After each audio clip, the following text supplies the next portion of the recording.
ለአርሰናል ደጋፊዎች ሌላ አሳዛኝና አስጨናቂ የጉዳት ዜና ተሰምቷል። የመድፈኞቹ ስብስብ አሁንም በጉዳት መታመሱን ቀጥሏል። ትላንትናም እኩለ ሌሊት ላይ በወጣው ሰበር ዜና መረጃ መሰረት የአርሰናሉ ጀርመናዊ ተጫዋች ካይ ሃቨርትዝ ጉዳት እንዳጋጠመውና ከ3 እስከ 4 የሚደርሱ ጨዋታዎች እንደሚያመልጡትም ተረጋግጧል። በዚህም መሰረት ዛሬ የሚደረገው የብሬንትፎርድ ጨዋታ ላይ ተጫዋቹ እንደማይኖርም ነው የተገለጸው ማለት ነው። ለመድፈኞቹ ደጋፊዎች ይህ ዜና እጅግ በጣም የሚያሳዝንና ብሎም የሚያበሳጭ ሆኗል ማለት ነው። ካይ ሃቨርትዝ ያጋጠመው ጉዳት ምን አይነት ነው? ከዚህም በተጨማሪ የካይ ሃቨርትዝ ጉዳት ለአርቴታ ምን አይነት ክፍተቶችን ይዞበት ሊመጣ ይችላል? ከዚህም በተጨማሪ ቡካዮ ሳካ፣ ማርቲን ኦደጋርድ እንዲሁም ደግሞ ሊያንድሮ ትሮሳርድ በተጎዱበት ስብስብ ውስጥ የካይ ሃቨርትዝ ሌላ ተጨማሪ ጉዳት መሰማቱ በአርሰናል በኩል ምን አይነት ክፍተቶችን ሊፈጥር ይችላል? እነዚህንና ሌሎች ጉዳዮችን እስከ ቪዲዮ መጨረሻ ድረስ ከኛ ጋር አብራችሁ ከቆያችሁ የምንነግራችሁ ይሆናል። ሰላም ጤና ይስጥልን። የተወደዳችሁና የተከበራችሁ ውድ ቻናላችን ተከታታዮች እንዴት ናችሁልን? እግዚአብሔር ይመስገን እኔ በጣም ደህና ነኝ። የምትገኙት አራዳ ሜዳ ኦፊሻል ዩቲዩብ ገጻችን ላይ ነው። ለቻናሉ አዲስ ከሆናችሁ የዩቲዩብ ገጹን ሰብስክራይብ በማድረግና የደወል ምልክቷን በመጫን የቻናላችን ቤተሰቦች እንድትሆኑ የአክብሮት ግብዣችን ነው። ቪዲዮ ደግሞ የእናንተን በብዛት ላይክ ማድረግ ይፈልጋል። ሌሎች ሰዎች ጋር እንዲደርስ ፕሮግራማችን ቫይራል እንዲወጣ ቢያንስ የፕሮግራም በትንሹ 1000 ላይክ እንዲኖረው እንፈልጋለን። ስለዚህ ሁላችሁም ይህንን ፕሮግራም የምትከታተሉ አድማጮቻችን ፕሮግራሙን ላይክ በማድረግ ጀምሩት። የአራዳ ሜዳ ኮሜንታተር ተስፋወርቅ ልዑልሰገድ አብሬያችሁ ቆይታ አደርጋለሁ። እንግዲህ በሌላ አዲስ ዜና በዛሬው ፕሮግራማችን ላይ ደግሞ ከእናንተ ጋር አብረን ቆይታ እናደርጋለን። ካይ ሃቨርትዝ ተጎዳ የሚል ዜና እንግዲህ ትላንትና እኩለ ሌሊት አካባቢ የወጣ መረጃ ነበር። እንግዲህ ሰበር ዜና በሚል ዴቪድ ኦርንስታይን ይዞት የወጣው ዘገባ ነበርና እንግዲህ ትላንትና የካይ ሃቨርትዝ የመጎዳት ዜና መሰማቱ የአርሰናል ደጋፊዎችን ያሳዘነ ነበረ። በቃ አሁንም ጉዳት ምንም ሊለቀን አልቻለም፣ የተጫዋቾች ጉዳት አሁንም ከኛ ሊርቅ አልቻለም ብለው እንዲያስቡ የሚያስገድድ የጉዳት ዜና ነው ትላንትናም የተሰማው። እንግዲህ እንደምታውቁት አርሰናል በየጊዜው አምናም በሉት ዘንድሮም ጉዳት በተደጋጋሚ ጊዜ የሚያጋጥማቸው ተጫዋቾች አሉ።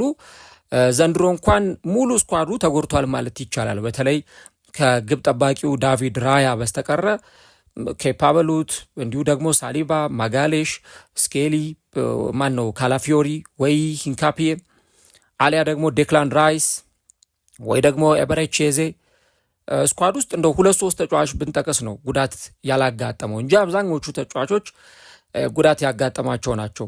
በተደጋጋሚ ጊዜ ደግሞ 2 ጊዜም 3 ጊዜም የተጎዱ ተጫዋቾች አሉ። አሁን ቡካዮ ሳካ ሲጎዳ ለሁለተኛ ጊዜው ነው። እንዲሁ ደግሞ ማርቲን ኦደጋርድ ሲጎዳም ለ4ኛ ጊዜው ነው። እንዲህ አይነት የምንሰማቸው የጉዳት ዜናዎች በአርሰናል በኩል አሁንም መበራከታቸውን ቀጥለዋል። አሁን እንግዲህ ካይ ሃቨርትዝ ትላንት ተጎድቷል ሲል ነው ዳቪድ ኦርንስታይን ከምሽቱ 5:50 በኋላ ይዞት የወጣው መረጃ የሚያሳየውና ተጫዋቹ እንግዲህ የጡንቻ ጉዳት አጋጥሞታል ነው የተባለው። እንግዲህ ትላንት አርቴታን በሰጠው ጋዜጣዊ መግለጫ መሰረት ምንም ስለ ካይ ሃቨርትዝ የተሰማ አዲስ ነገር አልነበረም። ግን ተጫዋቹ የዛሬውን የብሬንትፎርድ ጨዋታ ጨምሮ በቀጣይ የሚደረገውን ከ9 ቀን በኋላ የሚደረገው የሰሜን ለንደን ደርቢ ጨዋታ እንደሚያመልጠውም ጭምር ነው ማረጋገጫ የተሰጠው። እንግዲህ ተጫዋቹ በባለፈው ወር ነው ገና ከጉዳት አገግሞ ወደ ሜዳ የተመለሰው እና በጣም ከበድ ያለ ጉዳት ነበረ ያጋጠመው የነበረው። የጉልበት ጉዳት ነው ያጋጠመው። ገና በመጀመሪያው ሳምንት ከማንቸስተር ዩናይትድ ጋር በተደረገው ጨዋታ ላይ ጉዳት አጋጠመው። ከዛ በኋላ እንግዲህ ለተከታታይ ከ4 ወራት በላይ ለሚሆኑ ጊዜያት ተጫዋቹ ጉዳት አጋጥሞት ከሜዳ ርቆ ነበረ እና እንግዲህ በባለፈው ወር ነበረ ወደ ሜዳ የተመለሰው። መመለሱ ለአርሰናል ደጋፊዎች በጣም ተስፋን የሰጠ ነበር። ምክንያቱም ካይራት አልማቲ ላይ ጎል አስቆጥሯል በአውሮፓ ቻምፒየንስ ሊግ ጨዋታ። እንዲሁ ደግሞ ከቼልሲ ጋር በተደረገው ጨዋታ ደግሞ እጅግ በጣም የሚያምር ጎል አስቆጥሮ በመጨረሻ ሰከንዶች ጎል አስቆጥሮ አርሰናልን አሸናፊ አድርጎ እንደነበር ይታወሳል። ከዚህ በተጨማሪ በካይራት አልማቲው ጨዋታ ላይ ቪክተር ዮኬሬስ ላስቆጠራት ጎል አሲስት ያደረገለት እሱ ነበር። በባለፈውም እንደዚሁ ደግሞ አርሰናል ሰንደርላንድን ባሸነፈበት ጨዋታ ላይም ሌላ ቆንጆ ኳስ ለቪክተር ዮኬሬስ አቀብሎት ማስቆጠር ችሏል እና በተለይ ደግሞ የእሱ መመለስ አንድም ለቪክተር ዮኬሬስ እንደ ጥሩ መነቃቃት የሚታይ ጉዳይ ሆኖ ነበረ። ነገር ግን አሁን ደግሞ ተጫዋቹ በባለፉት ጥቂት ጨዋታዎች 3 እና 4 ጨዋታዎች ላይ 2 ጎሎችና 2 አሲስቶችን ያስመዘገበ ድንቅ ተጫዋችም ቢሆን ነገር ግን በተከታታይ በሚደረጉ ጨዋታዎች ላይ እንደማይኖር ነው የዚህ አትሌቲኩ ጸሐፊ ዴቪድ ኦርንስታይን የዘገበው። እንግዲህ አርሰናል አሁን በእነዚህ ወደ 9ና 10 በሚጠጉ ቀናት ውስጥ 4 ከባባድ ጨዋታዎችን ለማድረግ ይገደዳል። ዛሬ ብሬንትፈርድን ይገጥማል በፕሪሚየር ሊግ። ከዛ በኋላ የፊታችን እሁድ ደግሞ ከዊጋን አትሌቲክ ጋር የኤፍኤ ካፕ ጨዋታውን ያከናውናል።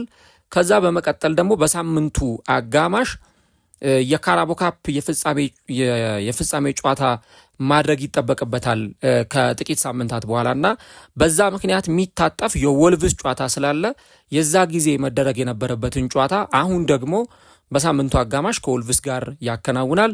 ከዛ ደግሞ በሳምንቱ መጨረሻ በሰሜን ለንደን ደርቢ ቶተንሃም ሆትስፐርስን የሚገጥም ይሆናል። ስለዚህ እነዚህ 4 ጨዋታዎች የሚደረጉት በ9 ቀናት ውስጥ ነው። አስቡት፣ ዛሬ እሁድ፣ በሚቀጥለው ሳምንት ከሳምንቱ አጋማሽ፣ ከዛ በኋላ የሳምንቱ መጨረሻ እሁድ ላይ እነዚህን 4 ተከታታይ ጨዋታዎች አርሰናል የሚያደርግ ይሆናል እና ካይ ሃቨርትዝ በእነዚህ 4 ጨዋታዎች ላይ እንደማይኖር ነው እንግዲህ የተገለጸው።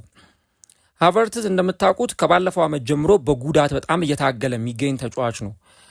አርሰናል በባለፈው ዓመት በዱባይ በነበረው የረፍት የትሬኒንግ ቆይታ ተጫዋቹ ጉዳት አጋጠመውና ከዛ በኋላ የቀዶ ጥገና አደረገ።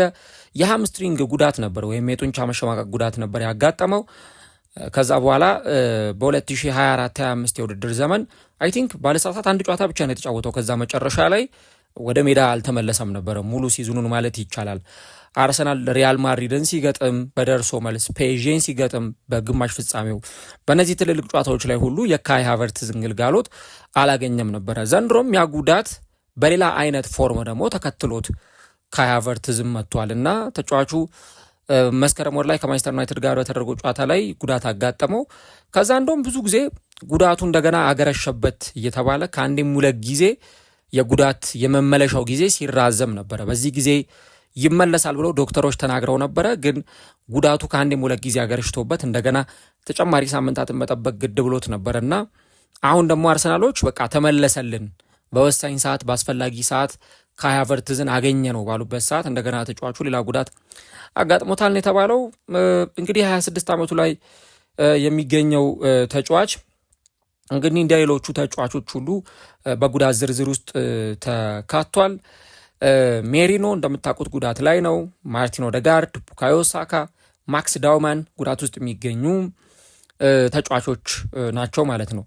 የካይ ሃቨርትዝ መጎዳት ቀላል የሚባል ክፍተትም በአርሰናል ቤት አይፈጥርም። ምክንያቱም ተጫዋቹ በቅርብ ጊዜ እንደምታስታውሱት ለአርሰናል የአማካይ መስመር እጅግ በጣም ጥሩ የሆነ ዳይሜንሽን እና ደግሞ ፍሌክሲቢሊቲን ፈጥሮለታል። የአርሰናል የአማካይ መስመር ጥሩ እንዲሆን የአርሰናል የአማካይ መስመር በጣም 1-3 ደረጃ እንዲሻሻል ሁሉ ያደረገ ተጫዋች ነው እና አሁን ሜሪኖ በሌለበት፣ ኦዴጋርድ በሌለበት የዚህ ተጫዋች መጎዳት ደግሞ ሲጨመር የአማካይ መስመር በርደኑ በኤበረቺ ኤዜ ላይ እንዲወድቅ ያደርጋል። አርሰናል እንግዲህ አማራጭ እንዳይኖረው እዚህ አማካይ መስመር ላይ ኦዴጋርድ ሲኖር ወይ ደግሞ ካይ ሃቨርትዝ ሲኖር የሚኖረው አማራጭ አሁን አይኖረውም ማለት ነው እና እንግዲህ ለተከታታይ 3 እና 4 ጨዋታዎች ከዙቢሜንዲና ከዴክላን ራይስ ፊት ለፊት በ10 ቁጥር ቦታ ላይ ሲጫወት የምናየው ኤበረቺ ኤዜን ይሆናል ማለት ነው።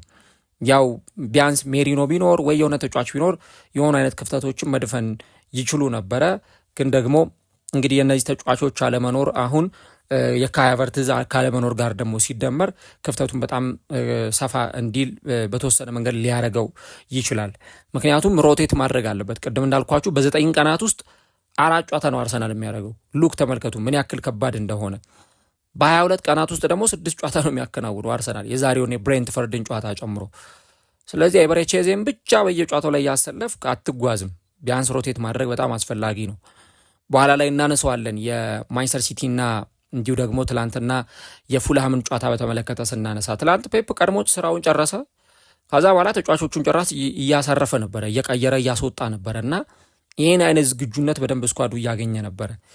እንግዲህ ይህ ተጫዋች በተለይም ደግሞ ወደ ሜዳ ከተመለሰ በኋላ ካይ ሃቨርትዝ ከተመለሰ በኋላ ከካይራት አልማቲ ጋር የተደረገው የቻምፒየንስ ሊግ ጨዋታ ላይ መጥቶ ጎል በማስቆጠር አሲስት በማድረግ አርሰናል ምን አይነት ተጫዋች ሚስ እንዳደረገ በደንብ ስንመለከት ነበርና እንግዲህ እንደውም አርቴታ በጋዜጣዊ መግለጫ ላይ ሁሉ ሲናገር ካይ ሃቨርትዝ ምን አይነት ጠቃሚ ተጫዋች እንደሆነ እናውቃለን እና ቡድኑን በደንብ መርዳት የሚችል ተጫዋች ነው፣ ቡድኑን ወደ ተሻለ ደረጃ አናዘር ሌቭል በማለት ነው እንደውም አርቴታ የገለጸውና ቡድኑን ወደዛ ደረጃ ከፍ ማድረግ የሚችል የአማካይ መስመሩ ቨርሳታይል እንዲሆን የሚያደርግ ለአጥቂ መስመሩም ደግሞ ግብዓት የሚሆን ተጫዋች ነው። እንዳያችሁት የአማካይ መስመር ቦታ ላይ ተሰልፎ ካይራት አልማቲው ጨዋታ ላይ ጎል አስቆጥሯል። ሲያስፈልግ ደግሞ የፊት መስመር ላይ ቪክተር ዮኬሬስን ቀይሮ ገብቶ በቼልሲው ጨዋታ ላይ ጎል ሲያስቆጥር እንደነበረ ተመልክተናል እና ካይ ሃቨርትዝ ለአርሰናል የሚኖረው ሚና እጅግ በጣም ትልቅና ወሳኝ የሚባል እንደሆነ ምንም ጥርጥር አይኖረውም። ተጫዋቹ በጣም ትልቅ የሆነ ፖቴንሻል ስላለው ማለት ነው እና እንደውም የአርሰናል ደጋፊዎች በጣም በቃ ጓግተው ነበረ እሱን ከቪክተር ዮኬሬስ ጋር አንድ ላይ ተጣምሮ በቃ ሲጫወቱ ጥሩ ፐርፎርማንስ እያሳዩ ነው ሁለቱም። ያው በቅርብ ጨዋታዎች እንኳን እንደምታዩት ቪክተር ዮኬሬስ በደንብ ወደ ጎል አስቆጣሪነቱ የመጣበት አንዱ ትልቁ ምክንያት የዚህ ተጫዋች ከጀርባው መሰለፍ የሃቨርትዝ መሰለፍ ነው። አንድም ለተጫዋቹ ሲጠቅመው የነበረውና እንግዲህ በባለፈውም ተጫዋቹ ሰንደርላንድ ላይ ሲያስቆጥር ዮኬሬስ የካይ ሃቨርትዝ አሲስት ተጫዋቹን አግዞት እንደነበር ተመልክተናል። አሁን እንግዲህ የጡንቻ ጉዳት አጋጥሞታል ተብሏል። ያው አንዳንዴ ቀዶ ጥገናም ቢደረግ የሆነ ነገርም ቢደረግ ጉዳት መልሶ ሊያገረሽ ይችላል በአንድም በሌላም ምክንያት። አሁን ደግሞ ቢዚ ፔሪየድ ነው አርሰናል ያለበት ወቅት፣ በጣም የሚጨናነቅበት ወቅት መሆኑን እንመለከታለን እና በእነዚህ በጣም ጥቂት በሚባሉ ጊዜያት ውስጥ እንግዲህ አርሰናል የሚያከናውናቸው ጨዋታዎች በጣም ብዙ ናቸው። እንግዲህ ከሐሙስ እስከሚቀጥለው እሁድ ድረስ ማለት ነው ከዛሬ ሐሙስ እስከሚቀጥለው እሁድ ድረስ ያሉ በርካታ ተደራራቢ ጨዋታዎች አሉ። 12 ቀናት አሉ። በእነዚህ 12 ቀናት ውስጥ 4 ከባባድ ጨዋታዎችን የማድረግ ግዴታ አለበት። ከዛ ደግሞ ጭራሽ ቻምፒየንስ ሊግ ይመጣል፣ የካራቦ ካፕ ፍጻሜ፣ ኤፍኤ ካፕ አለ፣ ፕሪሚየር ሊግ አለና እንግዲህ የአርሰናል ስኳድ በእንዲህ አይነት ሁኔታ እየተጎዳ መምጣቱ አርቴታ ምን አይነት ምላሽ ለዚህ ሊሰጥ ይችላል የሚለውን እስቲ አብረን የምንመለከተው ጉዳይ ይሆናል። እናንተ ስለዚህ ጉዳይ ምን ትላላችሁ? የካይ ሃቨርትዝ መጎዳት በተመለከተስ ምን አይነት ሀሳብ አላችሁ? እንግዲህ ተጫዋቹ ከተመለሰም የሚመለሰው ከቶተንሃሙ ጨዋታ በኋላ ነው ማለት ነው። እንግዲህ አርሰናል ቼልሲን በሚገጥምበት የፕሪሚየር ሊግ ጨዋታ ላይ ነው ሊመለስ የሚችለው ማለት ነው። እሱንም እንግዲህ ጉዳቱ ካላገረሸበትና በታሰበው ታይም ላይን በደንብ ወደ ሜዳ የሚመለስ ከሆነ ነው ያንን የምናየው። እና እስቲ የካይ ሃቨርትዝ መጎዳት በአርሰናል ስብስብ ውስጥ ምን አይነት ክፍተቶችን ሊፈጥር ይችላል? ኮሜንት ላይ የገባችሁ ሀሳቦቻችሁን ጻፉልን። በአርሰናል ቤት ግን ይሄ በጣም አስጨናቂና አሳሳቢ የጉዳት ዜና ተሰምቷል ማለት ነው። ካይ ሉካስ ሃቨርትዝ ለ4 ጨዋታዎች በአርሰናል በኩል ሜዳ ላይ የማንመለከተው ተጫዋች ነው።